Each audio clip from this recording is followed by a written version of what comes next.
My name is Mark, and up until a few weeks ago I thought I knew everything about my wife, Olivia. We've been married for 6 years. Our life together felt stable, nothing too flashy, but solid. She's always been my anchor, the steady, warm force that kept me grounded, or so I thought. The cracks started showing at her mom's house over Sunday dinner. We'd made it a tradition to have dinner with her parents once a month. It was usually pleasant enough, her dad talking about the latest golf game, her mom fussing over dessert while Olivia and I stole quiet glances at each other, sharing inside jokes. But this dinner was different. It started innocently enough. Her mom, Eleanor, was reminiscing, pulling out old photo albums after the meal. It was something she loved doing, flipping through pages of memories and recounting the same stories we'd all heard a dozen times before. "Oh, this one!"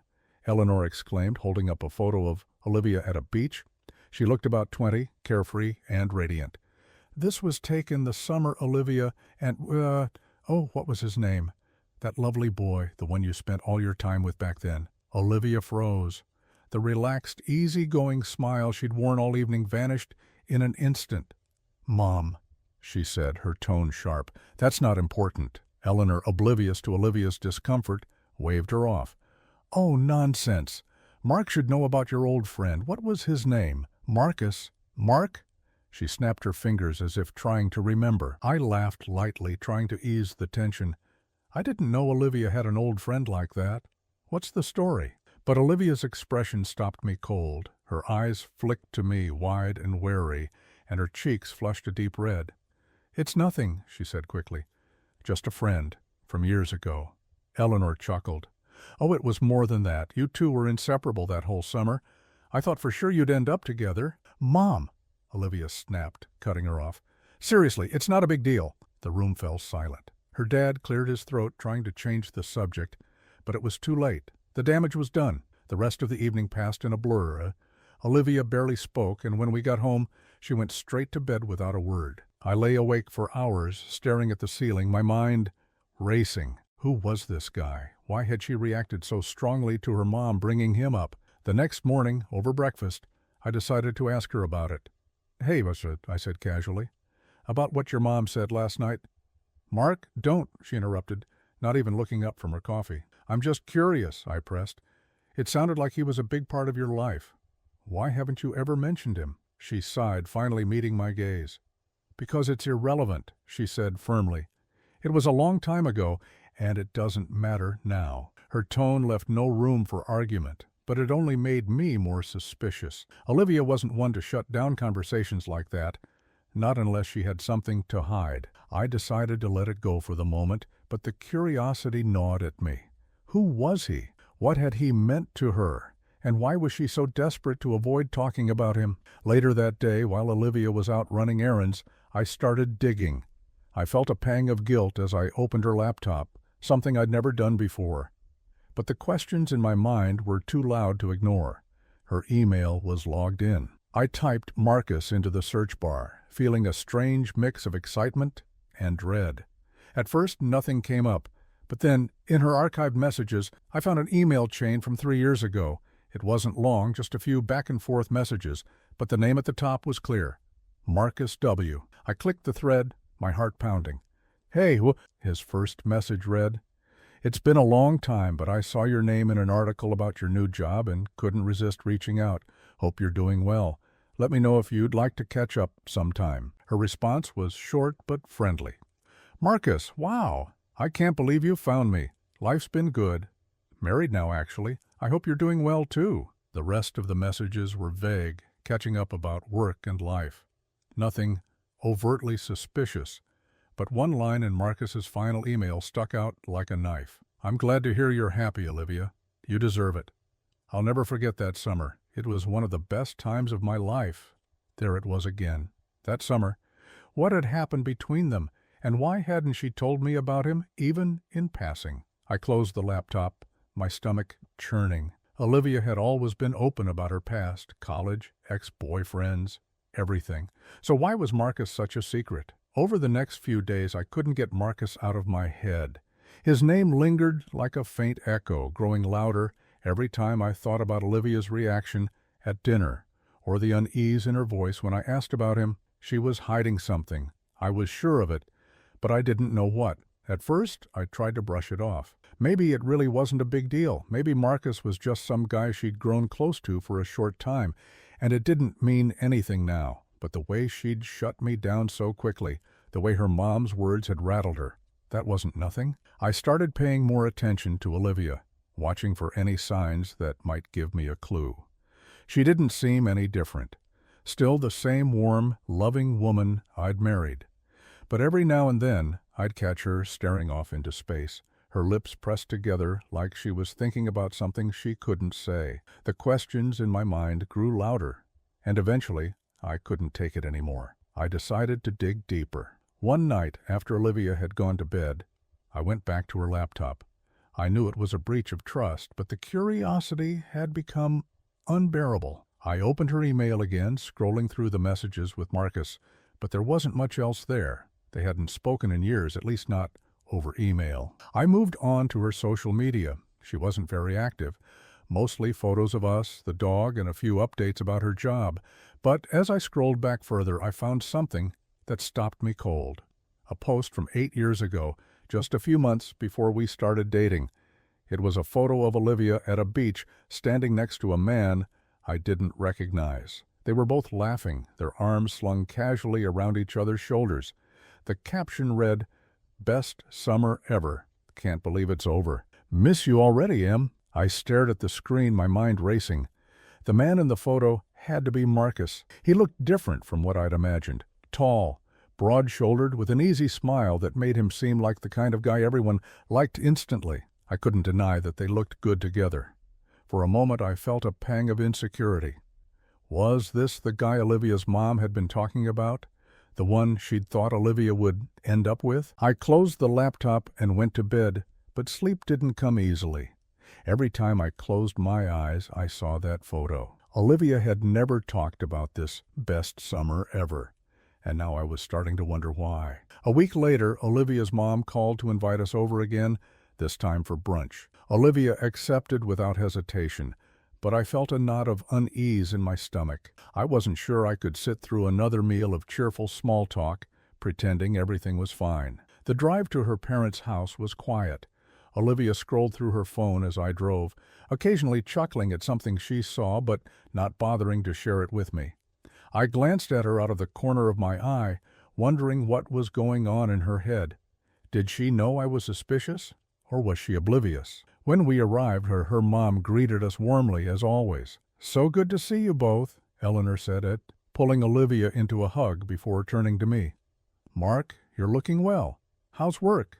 "Busy," I said, forcing a smile. We sat down at the table, and the conversation started innocently enough. Olivia's dad talked about his latest project in the garage. Eleanor asked Olivia about her job, and for a while, everything felt normal. But then, as we were finishing our coffee, Eleanor turned to Olivia with a bright smile. "Oh, you'll never guess who I ran into at the farmer's market last week," she said. Olivia stiffened, her fork clattering against her plate. "Who?" "Marcus," Eleanor said cheerfully.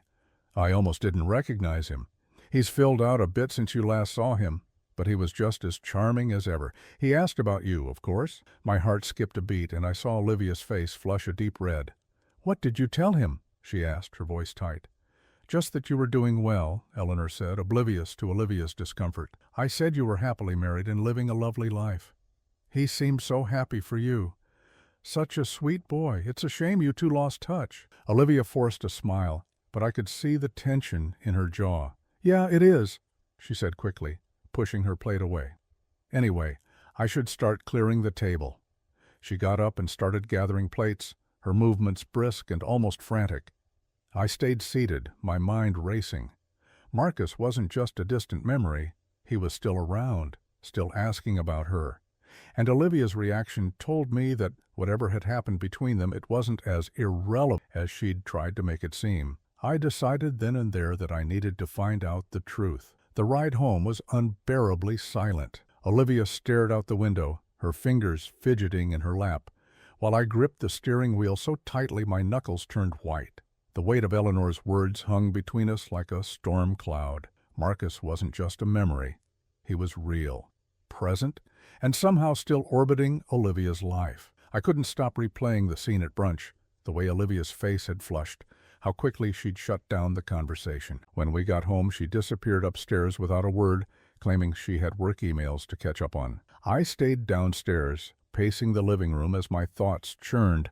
I couldn't shake the feeling that there was more to this story than she was letting on, and now that I knew Marcus had reached out to her mother, I felt the pull to find out what else she wasn't telling me. I went to our shared computer, the one Olivia rarely used, and logged into our cloud account. She wasn't particularly cautious about passwords. I knew hers by heart. I searched for anything with the name Marcus, scrolling through files and folders that seemed innocuous at first. My heart pounded when I stumbled upon a folder titled Summer 2014. It wasn't hidden exactly, but it had been tucked away in a corner of her files I'd never had a reason to look at. I opened it, my chest tightening, as I saw photo after photo of Olivia and Marcus. The pictures weren't scandalous. Most of them were group shots or candid moments of them at the beach or by a campfire. But the way they looked at each other told me everything. There was an ease and intimacy in their smiles that felt uncomfortably familiar. In one photo, Marcus had his arm slung casually over her shoulders, and Olivia was laughing, her head tilted toward him in a way that made my stomach twist.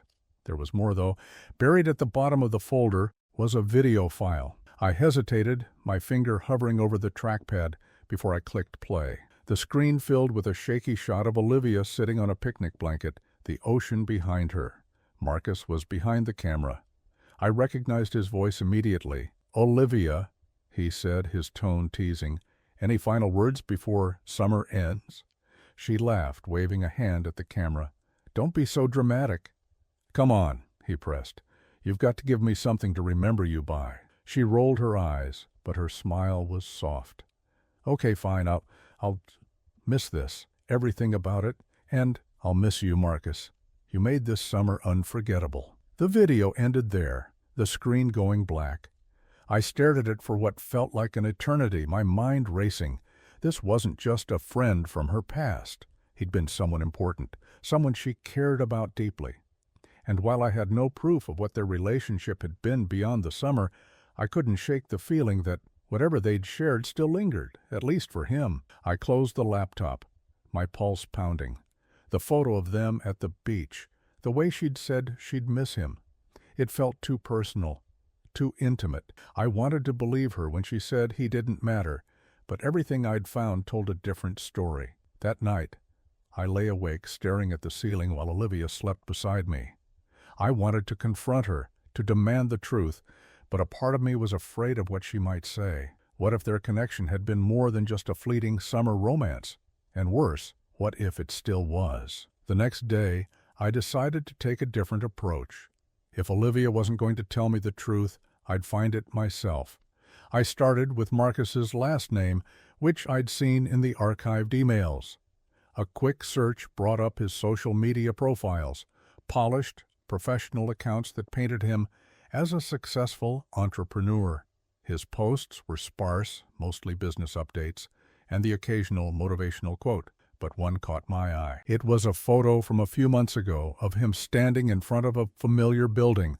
My stomach churned as I realized it was the same office complex where Olivia worked. The caption read, "Excited for new opportunities in the city. Here's to reconnecting with old friends and making new ones."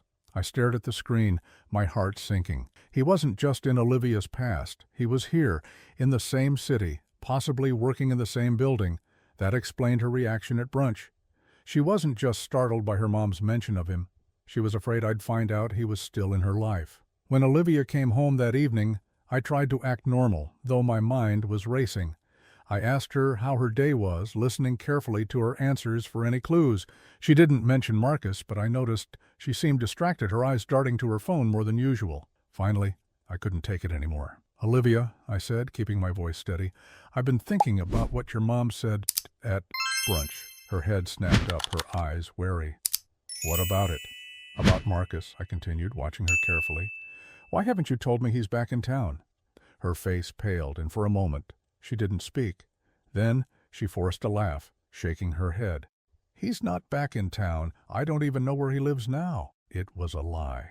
I knew it, and she knew it. Don't do that, I said quietly. Don't lie to me, Olivia. I saw the pictures, the emails.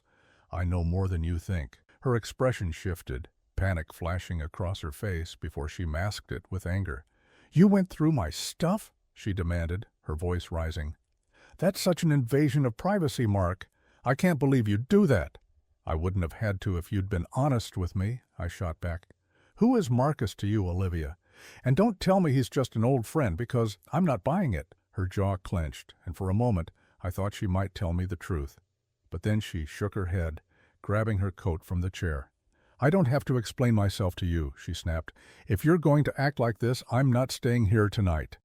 Before I could stop her, she stormed out, slamming the door behind her. I stood there in the silence, my chest heaving with anger and frustration.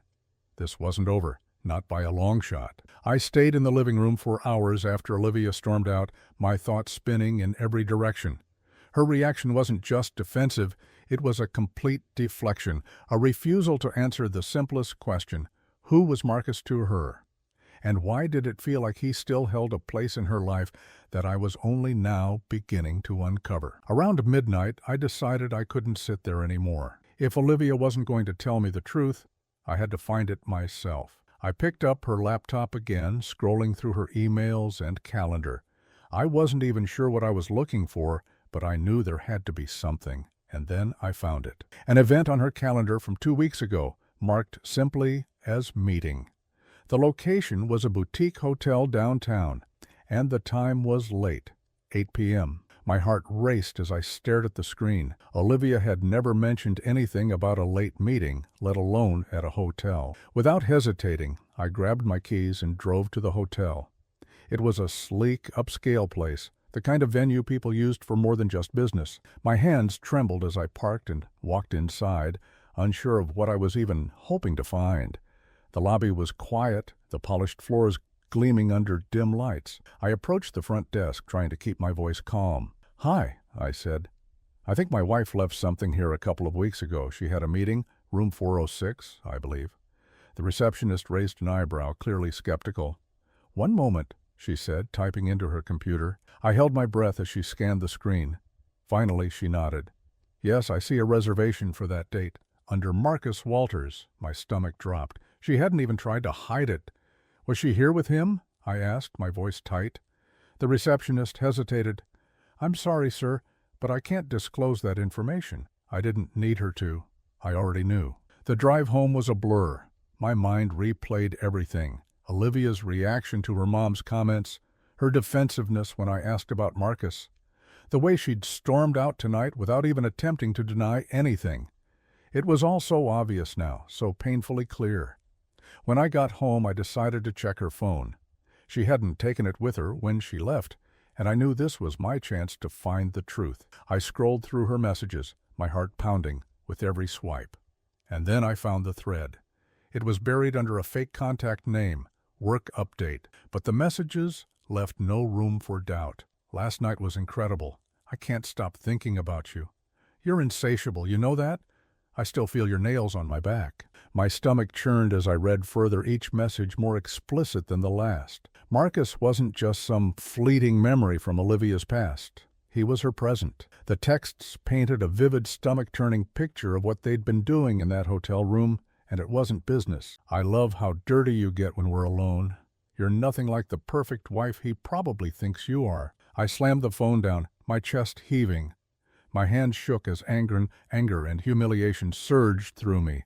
She hadn't just betrayed me. She'd thrown everything we had away for something cheap, filthy, and meaningless. A sound behind me made me spin around.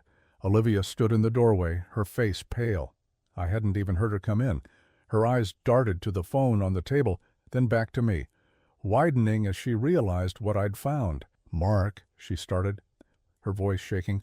"I can explain as to Don't," I snapped, my voice trembling with rage. "Don't you dare insult me with excuses. I know everything, Olivia. I know about Marcus, the hotel, the texts. I know what you've been doing behind my back." She opened her mouth, but no words came out. Her cheeks flushed, and for a moment I thought she might cry. But then her expression hardened. her defensiveness returning in full force. "You weren't supposed to see that," she said, her voice cold. I laughed bitterly, the sound harsh and broken. "That's all you have to say? Not an apology, not an ounce of regret, just that I wasn't supposed to find out?" She crossed her arms, glaring at me. "What do you want me to say, Mark? That I'm sorry? Fine, I'm sorry, but maybe if you'd been paying attention to me instead of your damn job, I wouldn't have had to look elsewhere." Her words hit me like a slap. "So this is my fault?" I demanded, my voice rising. She shrugged, her tone dismissive. "I'm not saying that, but maybe if you'd made me feel wanted, this wouldn't have happened." "Wanted?" I repeated, incredulous. "You've got to be kidding me, Olivia. I've done nothing but love you, support you, and this is how you repay me? By sneaking around with him? By doing that?" I gestured to her phone, my voice cracking. She rolled her eyes, her composure slipping into something uglier, arrogance. "You don't get it, Mark. You're predictable, safe. With Marcus, I feel alive. He makes me feel things you never could." Her words cut deeper than I thought possible. For a moment I couldn't even speak, the weight of her betrayal crushing me. "Get out," I said finally, my voice shaking. She blinked, caught off guard. "What?" "I said get out," I repeated, my tone hardening. "Go to Marcus, go wherever the hell you want, just get out of my house. I love how dirty you get when we're alone. You're nothing like the perfect wife he probably thinks you are." I slammed the phone down, my chest heaving. My hands shook as anger and humiliation surged through me. She hadn't just betrayed me, she'd thrown everything we had away for something cheap, filthy, and meaningless. A sound behind me made me spin around. Olivia stood in the doorway, her face pale. I hadn't even heard her come in. Her eyes darted to the phone on the table, then back to me, widening as she realized what I'd found. "Mark?" she started, her voice shaking. "I can't explain." "Don't!" I snapped, my voice trembling with rage. "Don't you dare insult me with excuses. I know everything, Olivia. I know about Marcus, the hotel, the texts. I know what you've been doing behind my back." She opened her mouth, but no words came out. Her cheeks flushed, and for a moment I thought she might cry, but then her expression hardened, her defensiveness returning in full force. "You weren't supposed to see that," she said, her voice cold. I laughed bitterly, the sound harsh and broken. "That's all you have to say? Not an apology? Not an ounce of regret? Just that I wasn't supposed to find out?" She crossed her arms, glaring at me. "What do you want me to say, Mark? That I'm sorry? Fine, I'm sorry, but maybe if you'd been paying attention to me instead of your damn job, I wouldn't have had to look elsewhere." Her words hit me like a slap. "So this is my fault?" I demanded, my voice rising. She shrugged, her tone dismissive. "I'm not saying that, but maybe if you'd made me feel wanted, this wouldn't have happened." "Wanted?" I repeated, incredulous. "You've got to be kidding me, Olivia. I've done nothing but love you, support you, and this is how you repay me? By sneaking around with him? By doing that?" I gestured to her phone, my voice cracking. She rolled her eyes, her composure slipping into something uglier. Arrogance. "You don't get it, Mark. You're predictable, safe. With Marcus I feel alive. He makes me feel things you never could." Her words cut deeper than I thought possible. For a moment I couldn't even speak, the weight of her betrayal crushing me. "Get out," I said finally, my voice shaking. She blinked, caught off guard. "What?" "I said get out," I repeated, my tone hardening. "Go to Marcus, go wherever the hell you want. Just get out of my house." Her expression twisted, anger flaring in her eyes. "Fine," she spat. "You want me gone? Don't expect me to come crawling back when you realize you're nothing without me." She grabbed her coat and stormed out, slamming the door behind her. I stood there, the silence deafening, my chest heaving with a mix of rage, pain, and disbelief. The woman I thought I knew, the woman I'd built my life around, was gone. Or maybe she'd never been real to begin with. The next few days felt like a blur, my emotions swinging wildly between rage, sadness, and a strange, hollow numbness. Olivia didn't come back. Not that I wanted her to. I wasn't sure I'd ever be able to look at her the same way again after what I'd uncovered. But the house felt empty without her, and I hated that I still noticed her absence. I kept replaying her words in my head, the coldness in her voice when she said Marcus made her feel alive. It wasn't just the betrayal itself that haunted me. It was how little remorse she showed, how easily she'd thrown everything we had away for someone who treated her like a dirty little secret. On the third day, I got a call from a mutual friend of ours, Claire, someone Olivia had known since college. She'd always been friendly with me, and I could tell by the hesitation in her voice that she knew something was wrong. "Mark," she started, "I don't know if I should be calling you, but I felt like you should know." "Know what?" I asked, my stomach tightening. "It's about Olivia," she said, her tone cautious. "She's been seeing Marcus for months. I didn't want to get involved, but I found out a while ago, and I told her she needed to stop. I thought she had, but she didn't," I finished for her, my voice bitter. Claire sighed. "I'm so sorry, Mark. I didn't want to believe it, but last night I saw her. She was with him at a bar downtown. They weren't exactly subtle." My grip on the phone tightened. I should have been furious, but by now I wasn't even surprised. Of course she'd run straight to him after leaving me. "Thanks for letting me know," I said, forcing the words out. "Are you okay?" Claire asked gently. "No," I admitted, "but I will be." After the call, I sat in silence for a long time. The image of Olivia with Marcus, laughing, drinking, probably making plans for their next sordid rendezvous, played in my mind like a taunt. She wasn't just gone. She'd chosen him over me, over everything we'd built together. That night, I made a decision. I wasn't going to let her take anything else from me. The next morning, I called my lawyer and started the process of filing for divorce. I wanted everything done quickly and cleanly. Olivia could have her fun with Marcus, but she wasn't going to drag me through the mud in the process. I went through the house, gathering anything of hers that she'd left behind. Clothes, books, trinkets, all of it went into boxes. As I packed, I found myself pausing over certain items. A framed photo of us on vacation, the anniversary card she'd written me 2 years ago, where she'd called me her rock and the love of her life. The words felt like a cruel joke now. I threw it all in the boxes, not wanting to keep a single reminder of her. By the end of the week, the papers were filed, and I sent her a message letting her know. Her response was exactly what I expected, short, curt, and utterly lacking in regret. I figured this was coming. Fine, let's get it over with. She didn't ask about me. She didn't apologize. And in a way, that made it easier. A month later, everything was finalized. She walked away with little more than her clothes and a fraction of the savings.